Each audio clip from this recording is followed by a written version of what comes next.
বট গাছের মাথায় তাল গাছ।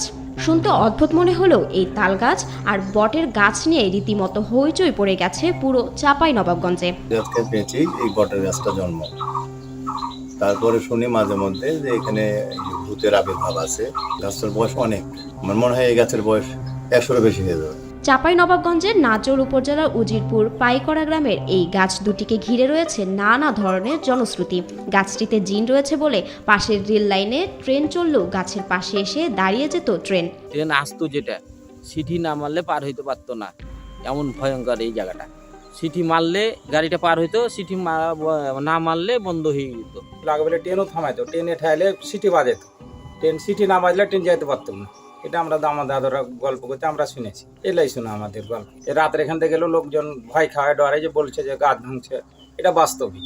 কখনো পাগলের বেশে আবার কখনো বিড়ালের বেশে গাছটিতে জিনের উপস্থিতি দেখা গেছে বলে রাতের আধারে এই পথে মানুষ চলাচল করে না বলে দাবি এলাকাবাসীর। ধরেন যে এমনও আছে ন্যাংটা ভূত আপনার এখানে বসে আছে, পার হয়েছে, পিছনে ধপ করে পড়ে গেল।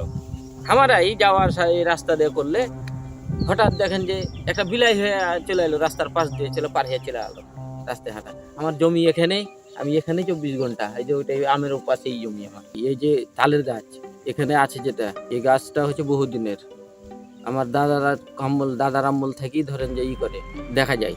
তো এই গাছে ভূত আছে, জিন আছে, বহুত মানুষ ক্ষয়ক্ষতিও হয়েছে। এখানে বাস পড়ে যায় আপনার রাস্তাতে, ভূতের আর কি কারকির্তি এটা। এদিকে বট গাছ নাকি তাল গাছের জন্ম আগে সেই নিয়েও রয়েছে নানা বিতর্ক।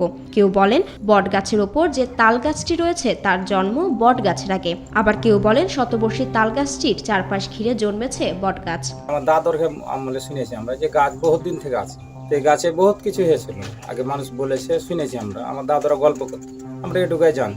তাদের মুখ থেকে শুনছি যে এখানে ভূতের আচর ছিল, জিনের আচর ছিল, ট্রেনের লাইনের উপরে গাছ পড়ে থাকতো, অনেক কিছু শোনা যাচ্ছে। কিন্তু বাস্তবে মানে এরকম দেখছে, এরকম বর্তমান প্রজন্মের লোকজন এখানে বেঁচে নেয়।